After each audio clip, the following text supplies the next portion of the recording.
Welcome, everyone. Joe Tarnowski with ECRM here, and I have with me today Dan Mack, the founder and managing director of Mack Elevation. And he's going to be speaking at our global market fall experience. And the topic of his presentation is, what are the blind spots hindering today's supplier and retailer partnerships? So, Dan, I'm really looking forward to your presentation. It's very, very timely, especially with the attitudes, expectations, and mindsets changing for retailers and suppliers. I speak with many retailers throughout the year. In fact, I've probably interviewed over 200 retail buyers since January for my blog and other content. And I'm seeing new levels of pressure and negotiation challenges for many of these companies. So, but I'm also on the other side of the equation. I'm seeing a lot of great new opportunities for unique brands and innovative organizations, the ones that you refer to as dark horse or challenger brands and companies. So now at your Elevation Forum Leadership Group, it consists of 50 top and emerging health and beauty care brands, and you speak with the VPs of sales each month. Can you tell me, what are you learning from these discussions, and how is it affecting supplier and retailer partnerships? You bet, Joe. And thanks again for bringing this together. You mentioned the idea that there's more pressure on organizations and leaders than ever before. And I got to tell you, I lead a bigger group, the Elevation Forum, which is about 45 to 50 companies, and then 5 smaller, we call them mastermind groups. Once a month, we get together with 10 or so leaders. I've never seen the level of pressure I'm seeing on suppliers today.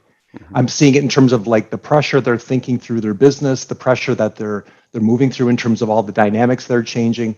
So it's real. And I think partnerships are being tested.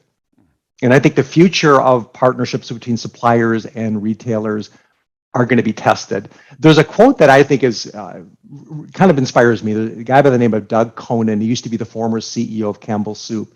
He had an idea that I thought was worth thinking about. And I think in a world that's changing, he used to say, you got to be able to do 3 things simultaneously. You almost got to be trilingual. You got to be able to think about the past and honor it, so your culture.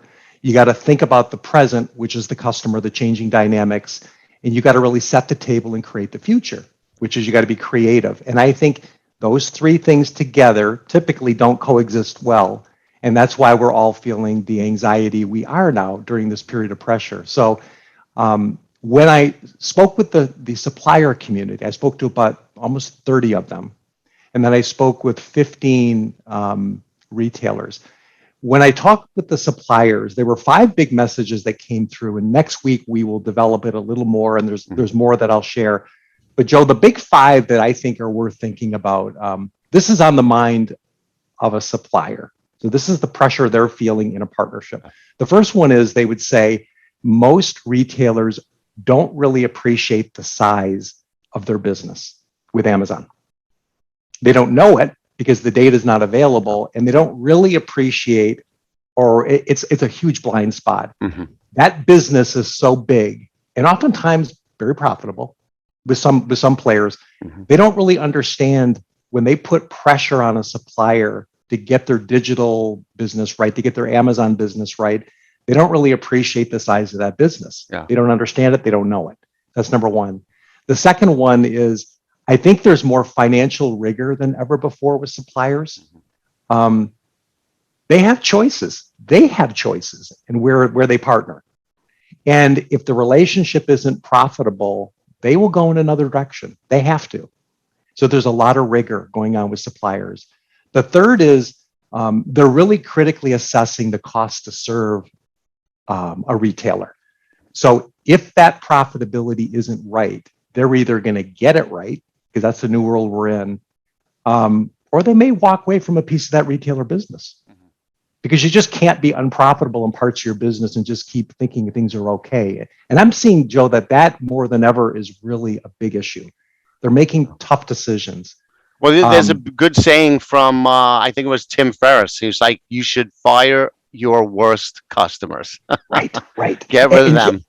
and Joe, I've never seen suppliers have the courage to do that. And I think now in certain situations, you're saying you can have that business. We're making nothing on it. Yeah. So that's a shift. That's a tension in the relationship. Mm-hmm. There's a cool quote that one leader said to me, and I thought it was interesting. He said, the retailers have moved from being merchants to being bankers and being supply specialists. And they were frustrated saying, we're having a hard time doing merchandising. But the point is, that's right. They are bankers. They are supply specialists, and they're also merchants. So we have to meet them at that kind of at the point where all three of those things line up. And then the last thing that I think is a big trend with suppliers as they think about the relationship challenges and the partnership, every retailer must prove their value to the supplier every day. That has never been the thinking of a supplier. Mm-hmm. It was always just the opposite. Yeah. And I think now it goes back to that idea that we must get profitable because we've hit a tipping point. Mm-hmm. And what's funny is I talk to, again, these key suppliers, and these are, again, companies and brands and leaders that you would know. And when I looked at the numbers, 3 and 4 of them said, you know what? I'm not always telling the truth in these conversations with retailers, because I fear the blowback. Mm-hmm.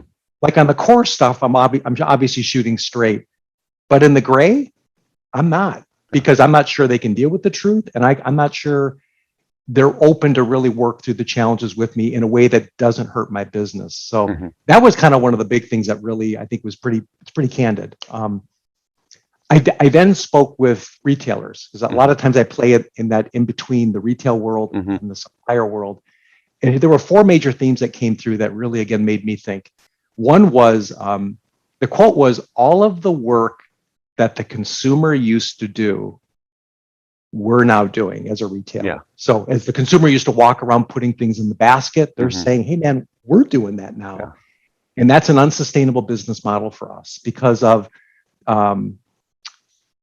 digital shipments and curbside pickup. That's really an issue.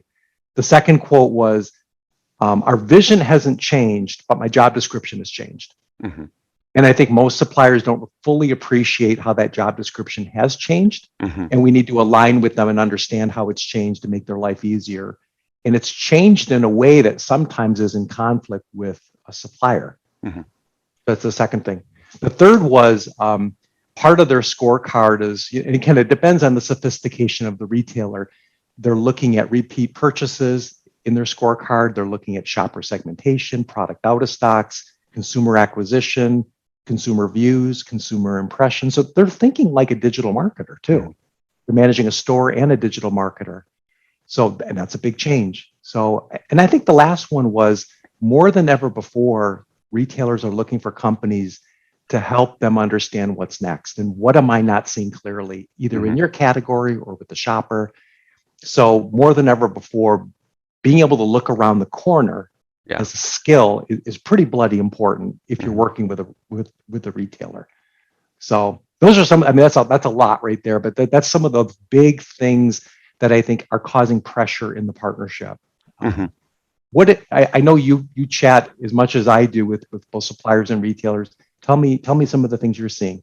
Sure. Well, a couple actually to follow up on some of the things that you talked about, like that past, present, future thing quote that you mentioned. I mean, when you think about that now in the context of the past 18 months with the pandemic, that whole past, present, future thing, it's so hard to figure out.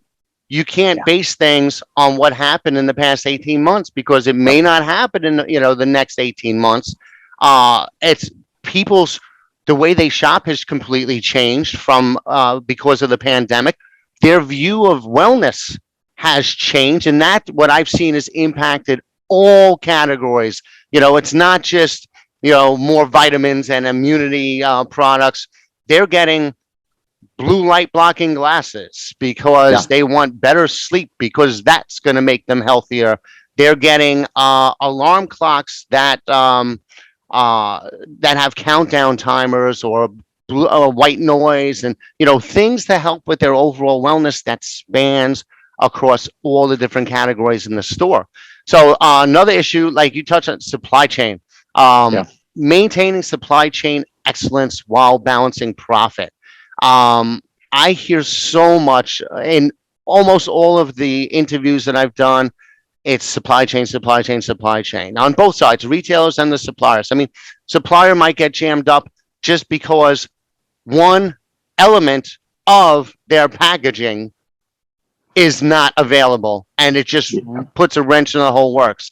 And then retailers are dealing with this at scale because they're dealing with all these suppliers, each one's having a different supply chain issue. So there's that back and forth, and sometimes a retailer's got to move on. I did an interview with one buyer from Giant Eagle who fortunately found she had her poison ivy salve. Was the supplier just could not get it, and it was for years she worked with that supplier, loved the supplier, but they just could not get it.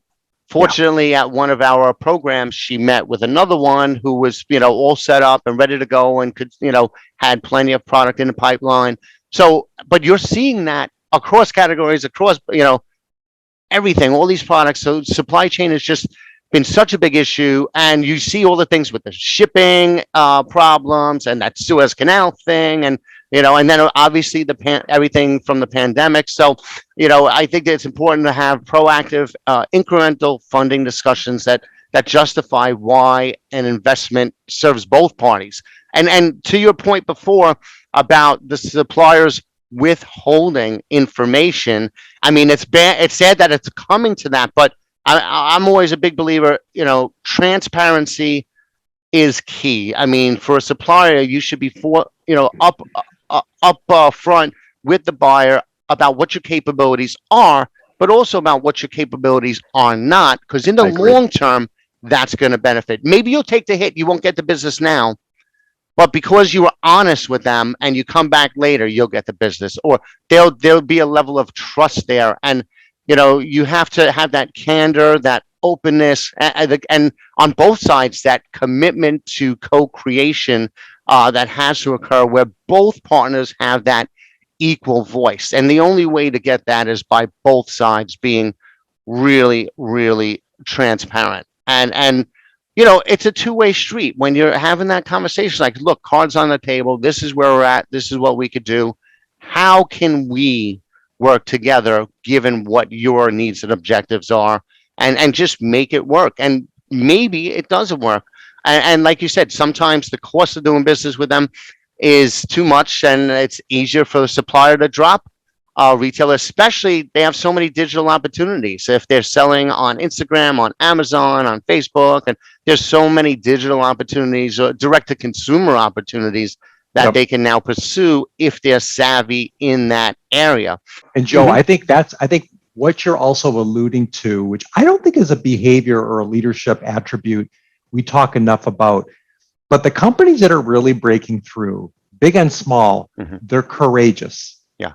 I mean, I always kind of call it that ability to have a courageous conversation, like truly courageous, difficult. And I think that's a unique skill, and that's a unique mindset. And I think the ones that are really doing that, when you talk to a retailer and they say, what drives you crazy about a supplier relationship? And you know this, just like what you just said, they say, they're not being honest. And then you talk to a supplier and you go, what drives you crazy? And they'll say, it's one-sided. Yeah. Whether any of that's right or wrong or real, it doesn't really matter, but the perception is right there. So it's like, you hit it. That's a dynamic that's really important right now as the relationships are being tested. It's really important. Yeah. Yeah. And you know what? A lot of people, they have to get ego out of the equation. It's like, don't let your feelings get hurt. Try to make the discussion as constructive as possible. Even if it's a negative discussion, you can learn. I always say that for a supplier, you should walk away from a meeting with a buyer with two things. One of two things, at least, right? A follow-up that could lead to business, or a learning, something that you learned that will move your business forward. If you get both, that's great, but at least leave with one of those two things, and it was a positive experience. Love it. So the other thing, obviously, and this is probably no surprise, is buyers are looking for brands and companies that reflect all of the diverse cultures of the people that shop in their stores. A great example of this was ECRM's Supplier Diversity Week, where We had diverse and minority owned programs for general merchandise, health and beauty care, and food and beverage in 1 week.